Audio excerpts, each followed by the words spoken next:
বিজয় অর্জন করা যতটা কঠিন, বিজয়কে রক্ষা করা তার চেয়ে বেশি কঠিন। আমাদেরকে সেই দীর্ঘ এক সংগ্রামে নামতে হবে। আমরা যদি সাময়িক বিজয়ের তৃপ্তিতে আমরা যদি তৃপ্তির ঢেকুর তুলি, এই বিজয় যে কোনো সময় ছিনতাই হয়ে যেতে পারে, যে কোনো মুহূর্তে বিজয় আমাদের হাত ছাড়া হয়ে যেতে পারে। পরাজিত শক্তি বসে নেই। পতিত স্বৈরাচার আমার বাংলাদেশের মানুষের বুকের উপর ছবল মারার জন্য অপেক্ষার প্রহর গুনছে। আমরা তিক্ত অভিজ্ঞতা স্মরণ করতে চাই। 1971 সালে বাংলাদেশ স্বাধীন হয়েছিল।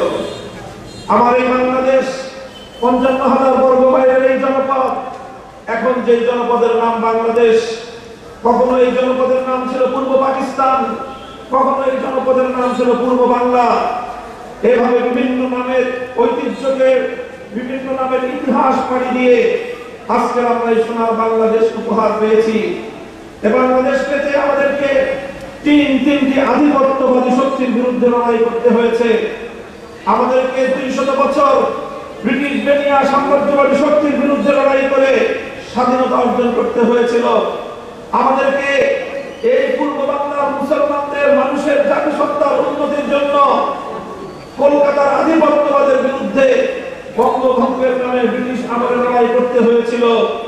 আর সেই লড়াইয়ের বিরুদ্ধে সাম্প্রদায়িক অপশক্তি রবীন্দ্রনাথ ঠাকুরদের নেতৃত্বে পশ্চিম বাংলার এই জাতির উত্থানের বিরুদ্ধে ষড়যন্ত্রকারী সাম্প্রদায়িক উস্কানিদাতা সহিংস আন্দোলনের রূপকার রবীন্দ্রনাথ ঠাকুর সহ যারা বাংলাদেশের মানুষের অধিকারকে হরণ করতে চেয়েছিল, বাংলাদেশের ঢাকা বিশ্ববিদ্যালয়ের প্রতিষ্ঠাকে যারা কেড়ে নিতে চেয়েছিল, সেই আধিপত্যবাদী দাদাবাবুদের বিরুদ্ধে সংগ্রাম করে আমাদের এই অঞ্চলের মুসলমানদের স্বাধীনতা অর্জন করতে হয়েছে। এরপর 1947 সাল থেকে 1971 সাল 24 বছর পর্যন্ত পশ্চিম পাকিস্তানের খান পাঠানদের বিরুদ্ধে আমাদের লড়াই করতে হয়েছে। আমরা ওদেরকে বলেছিলাম, আমরা তোমাদের ভাই, তোমরা আমাদের ভাই। ওরা আমাদেরকে বলতে চেয়েছিল, না বাঙালি তোমরা আমাদের দাস, আমরা তোমাদের প্রভু। আমরা পরিষ্কার করে দিয়েছিলাম, আমাদের মৌলানা আব্দুল হামিদ খান ভাসানী পরিষ্কার করে দিয়েছিলেন যে আমাদের বন্ধু থাকতে পারে, এই জমিনের মধ্যে আমাদের কোনো প্রভু নাই। আমরা বলতে চাই, আমাদের একজনই রব, এক প্রভু আরশের উপর যিনি থাকেন, এই জমিনে আমাদের কোনো প্রভু নাই। বন্ধু থাকতে পারে, এই জমিনের কোন মানুষ যদি আমাদের উপর প্রভুত্ব করার চেষ্টা করে তার চোখ আমরা উপরে ফেলবো। আমরা আমাদের জাতি লড়াই করে অধিকার অর্জন করে আমরা অভ্যস্ত। আমরা লড়াই করে সংগ্রাম করে স্বাধিকার অর্জন করেছি, কিন্তু তিক্ত অভিজ্ঞতা হলো এই, বারবার আমাদের এই সংগ্রামের সফলতাকে ছিনতাই করা হয়েছে।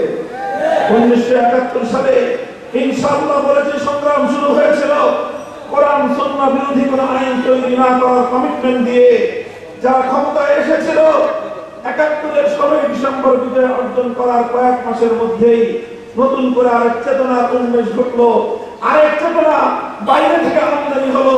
সেই চেতনার নাম হলো 72-এর চেতনা। সেই চেতনার নাম হলো 72-এর চেতনা। বাংলাদেশের মানুষের গণমানুষের ইচ্ছা অভিপ্রায়কে বৃদ্ধাঙ্গুলি দেখিয়ে অন্য আরেকটি দেশের প্রেসক্রিপশন অনুযায়ী 72-এর সংবিধান তৈরি করে 50 বছর পর্যন্ত বাংলাদেশের মানুষের অধিকারকে হরণ করা হয়েছে। আর সময় এসেছে কথা বলা। আমরা বলতে চাই, এদেশের হাজার বছরের ইতিহাস ঐতিহ্যকে সামনে রেখে বাংলাদেশের সংবিধান তৈরি হওয়া উচিত। কাজে 71-এর বিজয়ের কয়েক মাসের মধ্যে আমাদের বিজয় ছিনতাই হয়েছিল। 2024 সালে আগস্ট বিপ্লবের পর, যেটাকে এদেশের তরুণ প্রজন্ম দ্বিতীয় স্বাধীনতার যুদ্ধ বলে আখ্যায়িত করছে, এই দ্বিতীয় স্বাধীনতার পর আবার সেই পরাজিত শক্তি পেছন দরজা দিয়ে আমাদের পিঠে ছুরিকাঘাত করবার চেষ্টা করছে। আমরা শান্তির জয়গান গাইছি, আমরা সম্প্রীতির কথা বলছি, আমরা ক্ষমার কথা বলছি, অথচ গতকালকেও গোপালগঞ্জে বিরোধী দলের নেতা কর্মীদের উপর হামলা চালিয়ে আওয়ামী ফ্যাসিবাদী দলের স্বৈরাচারী দুঃশাসনের শক্তি এখন আমাদের ভাইদেরকে হত্যা করছে। নিজেরা আমাদের সংগ্রামের কথা ভুলে গিয়ে নিজেদের মধ্যে বিভেদে জড়িয়ে পড়ছি। আমি সকল রাজনৈতিক দলগুলোকে বলবো, যারা ফ্যাসিবাদ বিরোধী সংগ্রামী ছিলেন, আন্দোলন করেছেন, 15 বছর পর্যন্ত রাতের বেলায় বাসায় ঘুমাতে পারেন নাই, কোনদিন ধান খেতে, কোনদিন জঙ্গলে, কোনদিন নৌকায় করে নদীর মাঝখানে ফেরারি জীবন আপনাদেরকে যাপন করতে হয়েছে। যতটুকু সময় শহরে থেকেছেন, কোর্টের বারান্দায় বারান্দায় আর হাসপাতালের বিছানায় শুতে শুতেই আপনাদের সময় অতিক্রান্ত হয়েছে 15 বছর। এমন এক স্বৈরাচারী, পৃথিবীর ইতিহাসের নির্দিষ্টতম স্বৈরাচারী জাপাকল থেকে আল্লাহ মুক্ত করেছেন। আমাদের সংগ্রাম আরো বাকি আছে। ফ্যাসিবাদের অবশিষ্ট শক্তিকে বাংলাদেশ থেকে উদ্ধার না করা পর্যন্ত এদেশে আমরা কেউ নিরাপদ নই। সীমান্তের অপর প্রান্ত থেকে সংবাদ পাঠান, ঢুকে পড়ার উপায় তারা ধান্দা করতেছেন। আপা যেখানে আছেন ভালো আছেন, থাকেন, আমরা ধরে আনবো সময় মতো। আগে ঢুকবার চেষ্টা করবেন না। এদেশের মানুষের কবলে পড়লে কত ধানে কত চাল হয় হিসাবটা বুঝতে পারেন। শেখ হাসিনা 50 বছর পর্যন্ত যে রাজনীতি করেছে, আমি বলি তার রাজনীতির অনেক বৈশিষ্ট্য, প্রধান দুটি বৈশিষ্ট্য ছিল। তার 1 নম্বর বৈশিষ্ট্য, শেখ হাসিনার রাজনীতি ছিল প্রতিশোধের রাজনীতি। 75 সালে তার বাবাকে কেন খুন করেছিল মানুষ, কেন অভ্যুত্থান হয়েছিল 15ই আগস্ট, সে কথা তিনি ভুলে গেছেন। 30,000 মায়ের বুক খালি করেছিল বাকশালীরা। বাংলাদেশের মুক্তিযুদ্ধে মানুষ মরে নাই। 71 থেকে 75-এর 15ই আগস্ট পর্যন্ত হত্যা করা হয়েছে। সেই মানুষের জন্য কোনো মায়া নাই, কোনো চোখের অশ্রু নাই। সব চোখের অশ্রু শুধু 15ই আগস্টের জন্য। এই বৈষম্য ভালো না। যে সকল মানুষ নিরীহ নিরপরাধ নারী শিশু 15ই আগস্টে নিহত হয়েছেন, তাদের জন্য আমরা সমবেদনা প্রকাশ করি।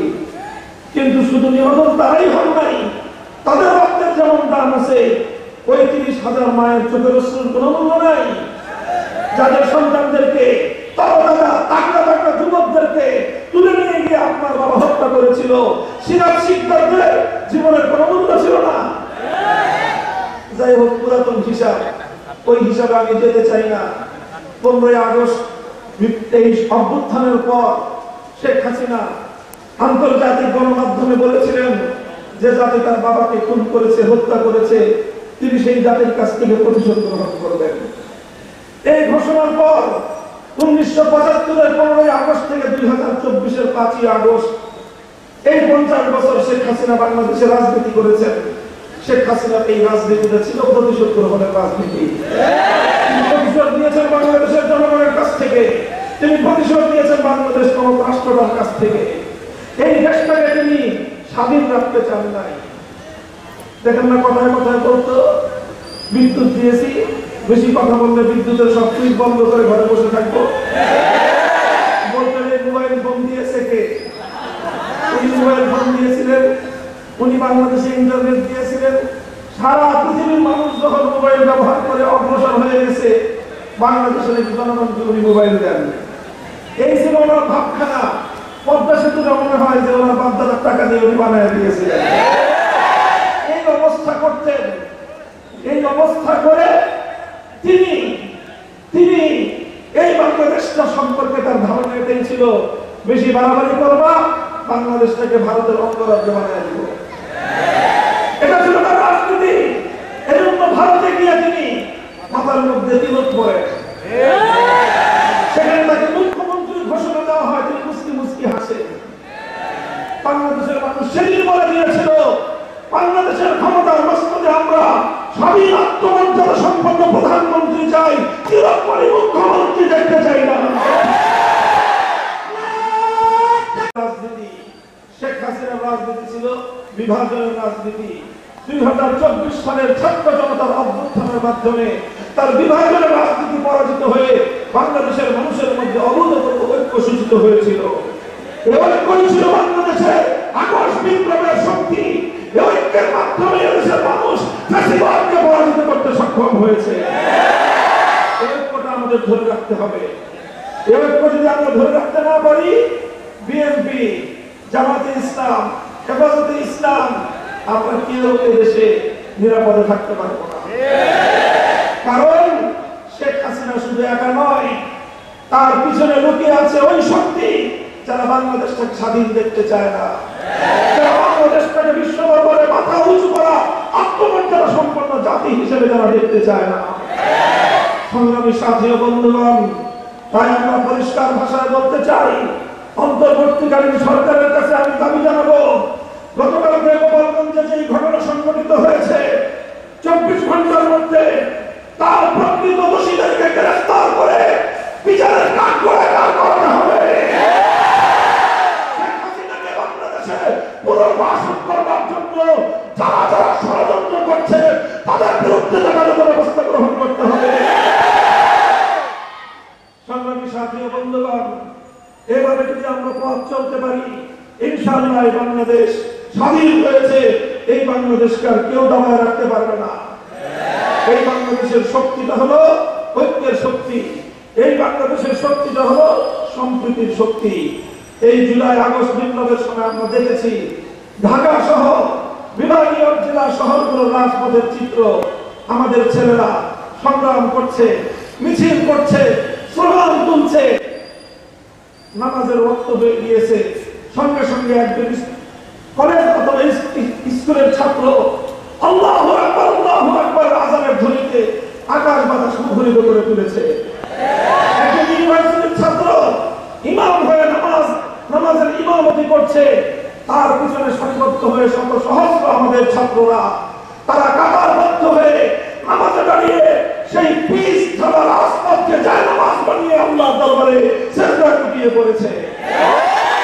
আর এরপরে নামাজের পরে খোদার দরবারে ফরিয়াদের হাত উত্তোলন করে চোখে রক্ত ছেড়ে দিয়ে আল্লাহর সাহায্য কামনা করেছে। এরপরেই 5ই আগস্ট সফল হয়েছে। কাজে মনে রাখতে হবে, এই আগস্ট বিপ্লব ইসলামের নামে হয়েছে। এই আগস্ট বিপ্লব আল্লাহর কাছে ফরিয়াদ জানিয়ে হয়েছে। এই আগস্ট বিপ্লব আল্লাহু আকবারের আওয়াজ এবং ধ্বনি উচ্চারণ করে হয়েছে। সংগ্রামী সাথী ও বন্ধুগণ, সুতরাং এই চেতনা, এই প্রেরণা, এই বৈশিষ্ট্যকে ধরে রাখতে হবে। আমরা সাম্প্রদায়িক সম্প্রীতির যে অনন্য নজির কায়েম করে চলেছি, এটাকে অব্যাহত রাখতে হবে। মনে রাখতে হবে, আগে বাংলাদেশের বৈশিষ্ট্য ছিল, একটা শক্তি ছিল শেখ হাসিনার পালিত শক্তি, হাতুড়ি লীগ, হেলমেট লীগ। এই রাতের অন্ধকারে সংখ্যালঘু হিন্দু, বৌদ্ধ, খ্রিস্টানদের উপর কান্নাগিরি হয়ে ছবল মারত, দিনের আলোতে আবার তারাই ওঝা হয়ে থাকতে আসতো। এই নাটক করেছে আওয়ামী লীগ। এই নাটকের কলা কুশলীরা এখন বাংলাদেশের দৃশ্যপটে নাই, এই জন্য এখন আর নাটক নাই। এখন বাংলাদেশের সংখ্যালঘুরা ভালো আছেন, তাদের মন্দির, গির্জা, প্যাগোডা আর হামলা হয় না। হিন্দু ধর্মাবলম্বীদের কোন ব্যবসা প্রতিষ্ঠান, তাদের বাড়িঘরগুলোতে কেউ আক্রমণ চালায় না, কারণ আক্রমণকারী আওয়ামী লীগাররা এখন পালায় আছে। ওরা যদি আবার ঢুকতে পারে, শুরু করবে সংখ্যালঘুদেরকে দিয়ে, সংখ্যালঘুদের বাড়িঘর জ্বালাবে, তাদের হিন্দুদের মূর্তি, তাদের মন্দিরের মূর্তি ভাঙবে, এগুলো করে সম্প্রদায় দাঙ্গা বাঁধাবার চেষ্টা করবে। সুতরাং হুঁশিয়ার, সতর্ক, সোচ্চার থাকতে হবে। আমি এই মুনাফিক শক্তিকে বাংলাদেশের রাজনীতিতে আর পুনর্বাসিত হতে দেওয়া যাবে না। আমরা সাম্প্রদায়িক সম্প্রীতির যেই নজির বাংলাদেশে চলছে, এটাকে অব্যাহত রাখতে হবে। মুসলিম জাতিসত্তা, এদেশের 90% মুসলমানদের চেতনা, তাদের ধর্মীয় সেন্টিমেন্টকে যদি আপনি শ্রদ্ধা না জানাতে পারেন, এদেশে কোনোদিনও সাম্প্রদায়িক সম্প্রীতির অবস্থা বহাল রাখা যাবে না। আল্লাহর নবীর বিরুদ্ধে কেউ কটূক্তি করলে হুঁশিয়ার, হুঁশিয়ার। আল্লাহর নবীর ইজ্জতের হেফাজতের জন্য আমরা শাপলা চত্বরে অকাদের রক্ত দিয়েছি, আবার আমরা যে কোনো সময় শাপলা চত্বরে যেতে প্রস্তুত। এই বিষয়ে আপোষ করার কোনো কিন্তু সুযোগ নাই। কাজেই সম্প্রীতির সকল জায়গাগুলোকে সম্মিলিতভাবে আমরা সংরক্ষণ করব ইনশাআল্লাহ। আগামীর বাংলাদেশ হবে ইনশাআল্লাহ সম্প্রীতির বাংলাদেশ, ইনসাফের বাংলাদেশ, বৈষম্যহীন এক বাংলাদেশ।